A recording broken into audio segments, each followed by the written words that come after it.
강대상이 많이 환해졌죠.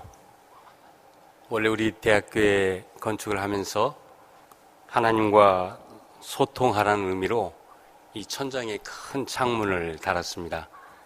그런데 이게 우리 앞에 비치는 우리 저 화면을 보기가 좀 어려워서 그동안 닫아놨었는데, 앞으로 이렇게 닫아놓으면 안 되겠다. 하나님하고 소통하라 한 걸 우리 마음대로 가리면 되겠느냐, 그런 생각을 해서 오늘부터 이렇게 열기로 했습니다. 어떻습니까? 좋지 않습니까? 네, 환하고 좋죠? 여러분 조금 그 화면이 잘 보이지 않아도 양해해 주시기 바랍니다. 제가 들은 한 가족 이야기가 있습니다.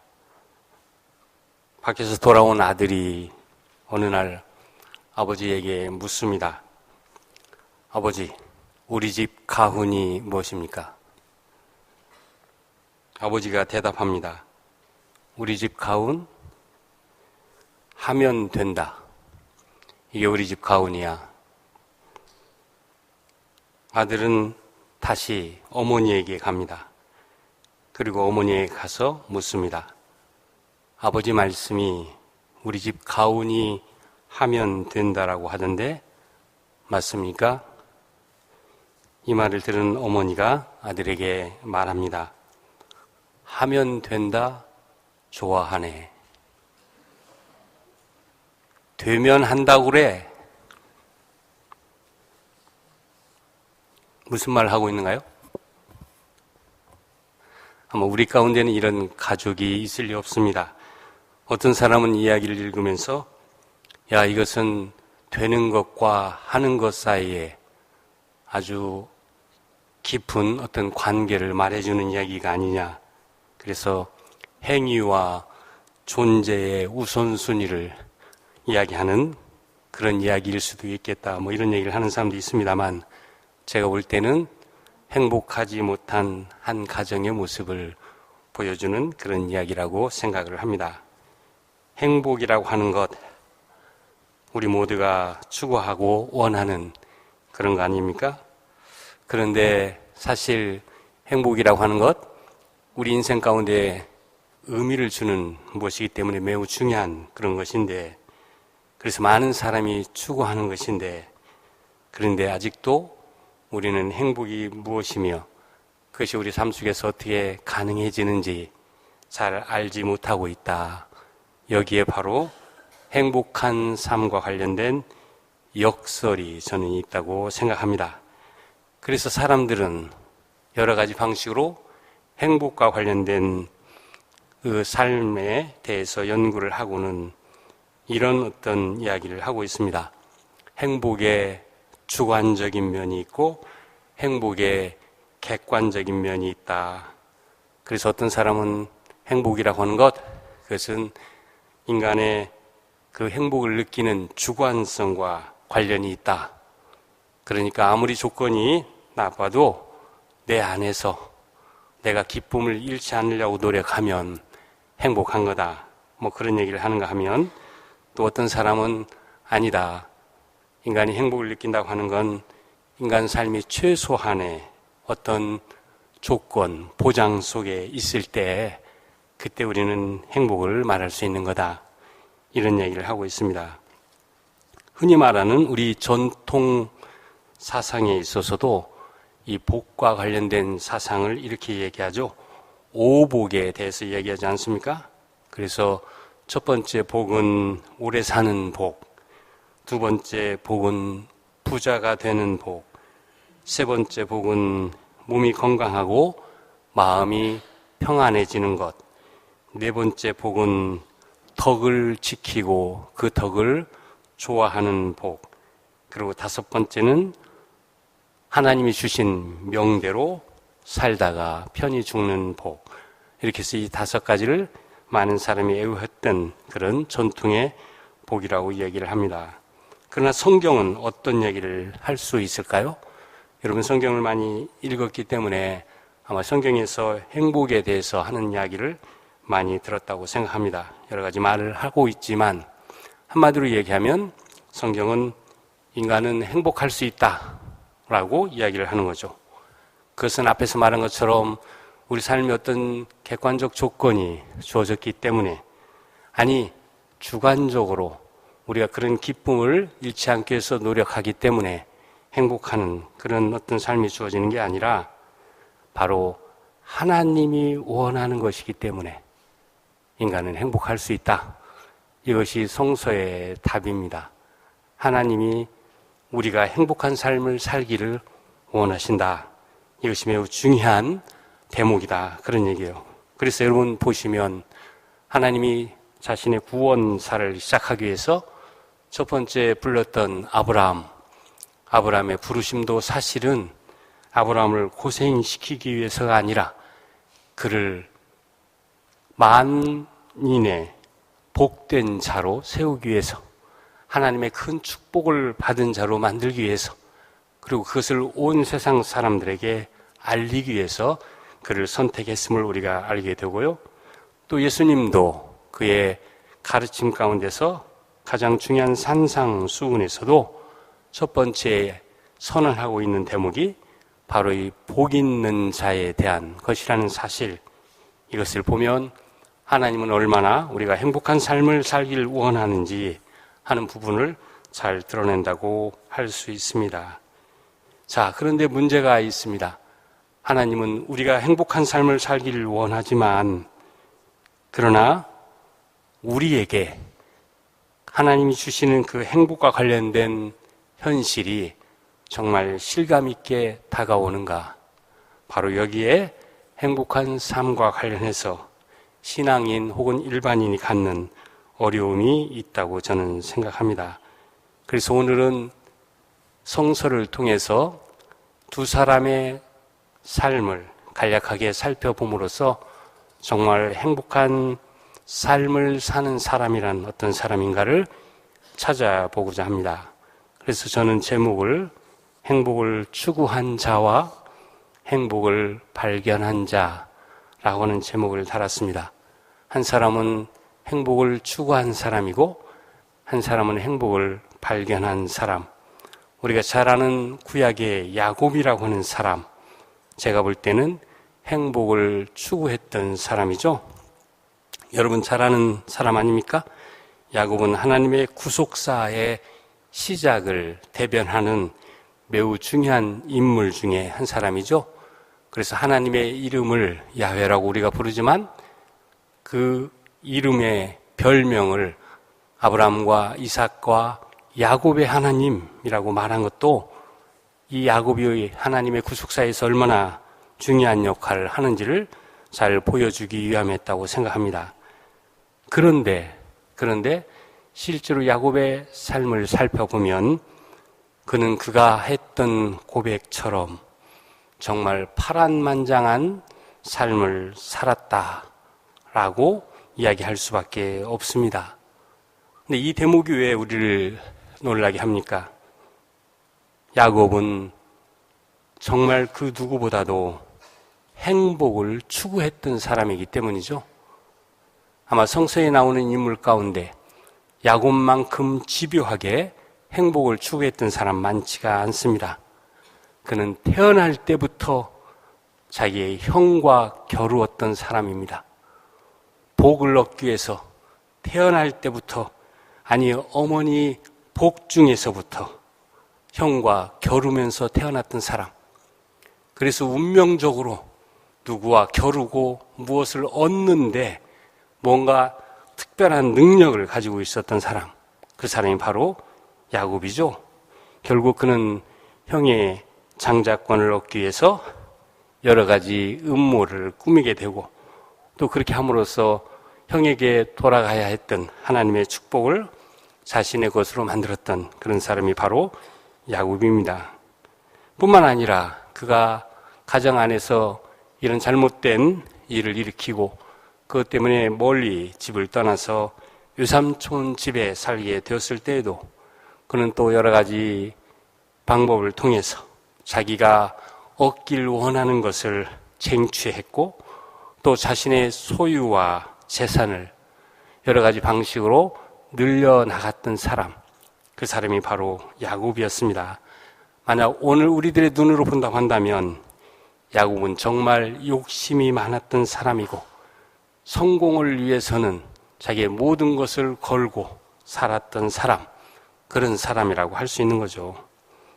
그런데 오늘 성경에 보니까 야곱은 자기 전 삶을 돌아보면서 그가 오늘 성경에서 고백했던 것처럼 그렇게 행복하지는 못했다라고 하는 것을 우리가 확인하게 됩니다. 오늘 창세기 말씀에 보면 이제 요셉 때문에 아버지 야곱은 애굽에 내려오게 되고 바로왕 앞에 서게 됩니다. 바로왕 앞에 섰을 때 야곱의 외모에서 뭔가를 느꼈던 바로왕이 이 노인의 나이를 묻게 되는 거죠. 도대체 당신은 나이가 어떻게 되십니까? 바로왕이 야곱에게 나이를 묻습니다. 그런데 야곱이 자기의 나이를 대답하면서 이상하게도 자기 삶의 세월의 의미에 대한 이야기를 덧붙이고 있는 걸 우리가 보게 되죠. 오늘 말씀대로 내 나그네 길의 세월이 130년이었나이다. 우리 조상의 나그네 길의 세월에는 미치지 못하나 그러나 내가 험악한 세월을 보냈습니다. 이것이 바로 야곱이 바로 왕에게 자신의 130년의 삶의 어떤 의미를 이렇게 생각하면서 주었던 대답이었습니다. 130년, 짧은 시간이 아니었죠. 그런데 그 세월을 한마디로 험난한 세월이라고 말하고 있는 야곱. 우리가 볼 때는 잘 이해가 되지 않는 그런 대목입니다. 오로지 일생을 복과 소유를 추구하면서 살았던 사람, 오로지 행복을 얻기 위해서, 하나님으로부터 축복을 얻기 위해서 노력했던 사람, 그 사람이 야곱이었는데 왜 그의 그 긴 삶이 이런 험난한 세월로 점철이 되었을까? 이것은 단순한 야곱의 주관적 느낌만은 아니었다라고 하는 걸 우리가 먼저 생각할 필요가 있습니다. 그저 자기의 삶을 한탄스로 하면서 내뱉는 탄식의 말이 아니었다, 그런 얘기죠. 실제로 그는 130년 동안 수많은 일들을 겪으면서 자기의 삶의 의미를 오늘의 이 말로 바로왕에게 말하고 있는 것이기 때문입니다. 그의 수명이 그의 선조들에 비해서 많이 짧아진 것도 어쩌면 그가 겪었던 이런 험난한 세월과 무관하지 않다고 생각이 듭니다. 흔히 아브라함은 175세를 살았고 야곱의 아버지였던 이삭도 180세를 살았는데 야곱의 나이가 130이라고 얘기했으니까 많은 세월이 줄어든 건 그가 겪었던 삶의 험난함을 잘 보여주는 대목이라고 여겨집니다. 자, 그렇다면 우리가 이 야곱 이야기에서 얻을 수 있는 교훈이 무엇입니까? 행복한 삶이라고 하는 것, 저는 그것이 추구한다고 해서 얻어지는 무엇이 아니고 그렇다고 해서 추구하지 않을 수도 없는 매우 역설적인 성격을 가진 그런 거라는 사실을 우리가 이 야곱의 삶 속에서 알게 된다, 그런 얘기입니다. 행복은 인생에서 매우 중요한 것이지만 그러나 인간의 추구나 노력만으로는 이루어질 수 없는 것, 그것이 바로 행복한 어떤 삶과 관련이 되어 있다, 그런 얘기죠. 물론 야곱이 그의 삶 속에서 전혀 하나님의 축복을 받지 못했던 것은 아닙니다.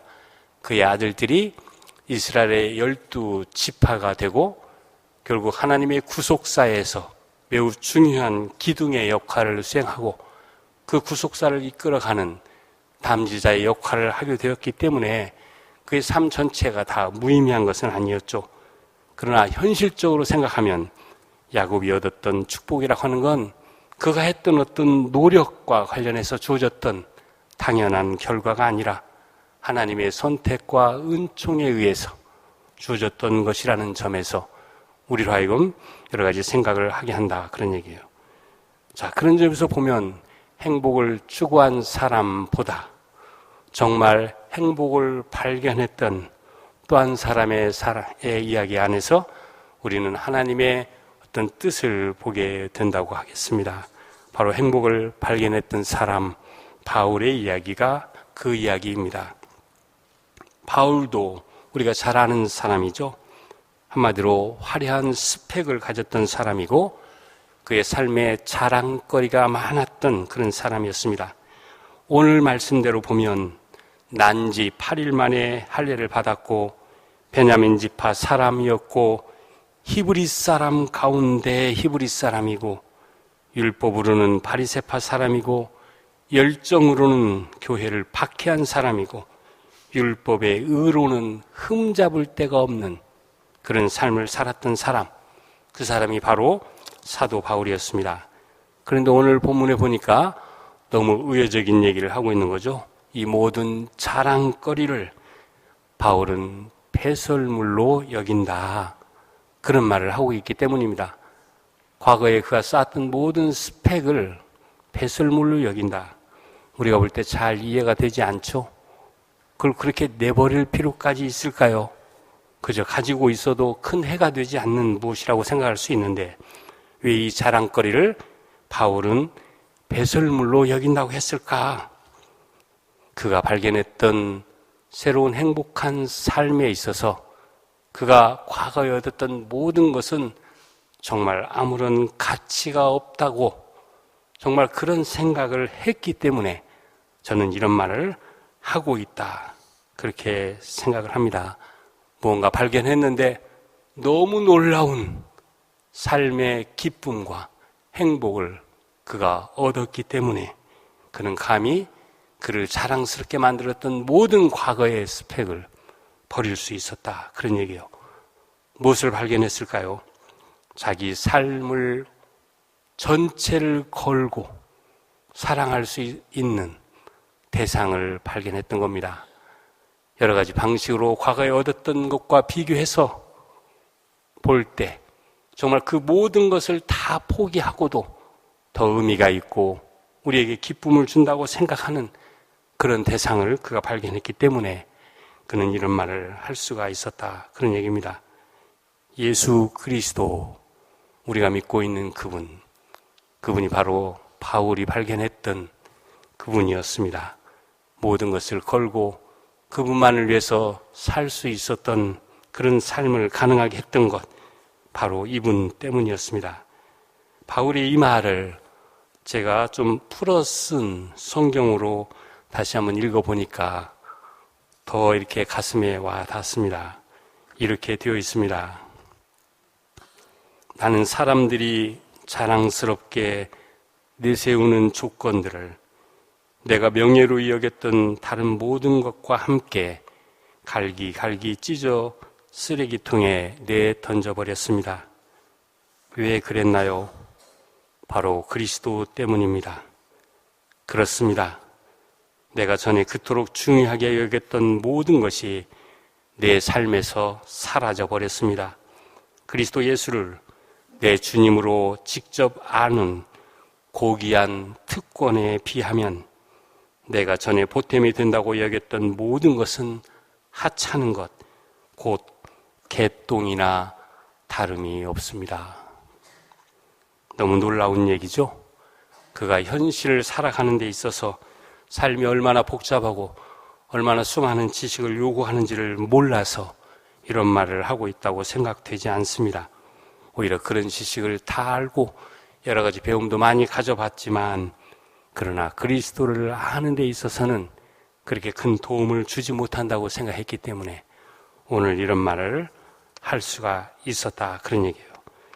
특별히 그리스도를 통해서 그가 얻었던 기쁨 그리고 행복, 그것 때문에 이 빌립보서를 바울이 기술했지만 사람들은 이 빌립보서를 기쁨의 책이라고 이야기하고 바울이 그리스도를 통해서 얻었던 기쁨과 행복을 가지고 이 책을 썼다고 말하는 것도 저는 매우 의미가 큰 대목이라고 생각합니다. 그런데 바울에게 있어서 이 행복한 삶의 의미는 이것만이 전부가 아니죠. 그가 현재 예수를 통해서 삶에 큰 행복을 느끼고 있기 때문에 감옥에 있어도 그는 그렇게 불안해하지 않고 여전히 그리스도를 바라보며 예전처럼 모든 삶을 이어갈 수가 있었지만, 그러나 또 이 삶은 단순히 현재에만 기쁨을 주는 무엇이 아니라 새로운 미래로 바울을 이끌어 간다는 놀라운 깨달음을 얻었기 때문에 그의 기쁨은 더 큰 기쁨이 될 수밖에 없었습니다. 그래서 오늘 본문에서 보면 그는 바로 이것을 붙잡으려고 앞을 향해서 달려간다, 그런 놀라운 얘기를 하고 있는 것이죠. 그리고 이 편지 후반부에 가면 그렇기 때문에 어떤 삶의 정황에 처하더라도 자기는 자족하는 그런 삶을 사는 비밀을 알게 되었다고 감히 고백할 수가 있었던 것입니다. 그리스도 때문에 바울은 그리스도를 더 알고 자신을 발견하는 그 기쁨을 가질 수 있었고, 그렇기 때문에 그는 어떤 상황에서도 자족할 수 있는 모든 삶을 변치 않고 목표를 향해서 항상 기뻐하며 살아가는 그런 기쁨의 삶을 살 수 있었다, 그런 얘기입니다.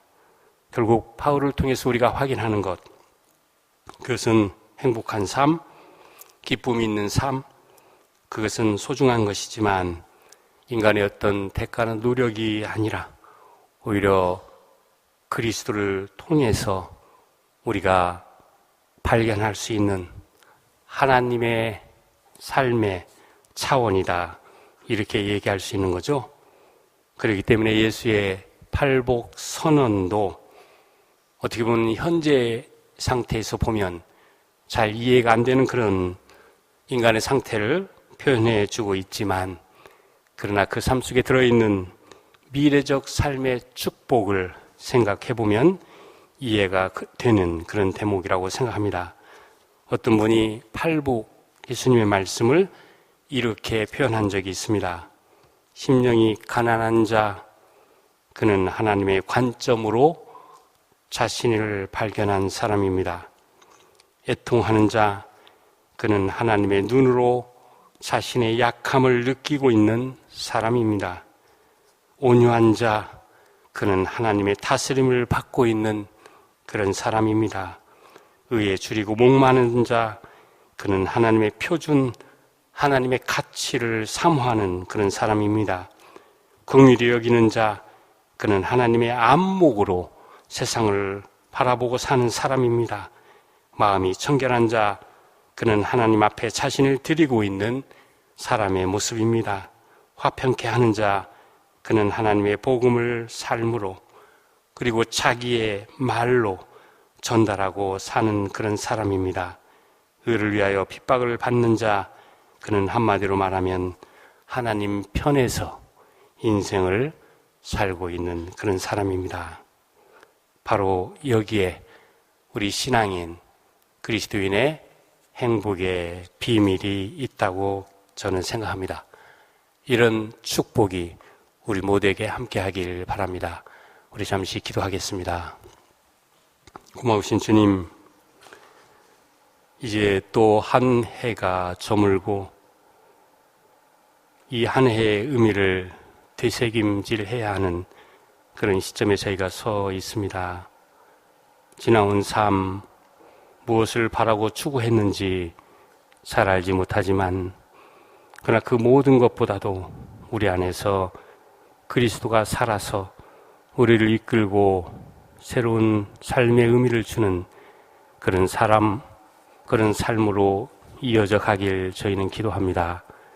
남은 시간 많지 않지만 올해도 주님과 더불어 귀한 삶의 길을 걷는 저희들 되게 도와주옵소서.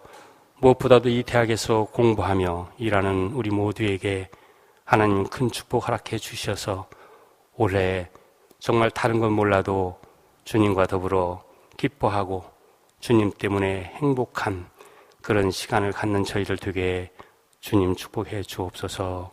이 모든 말씀 예수 그리스도의 이름으로 기도하옵나이다. 아멘.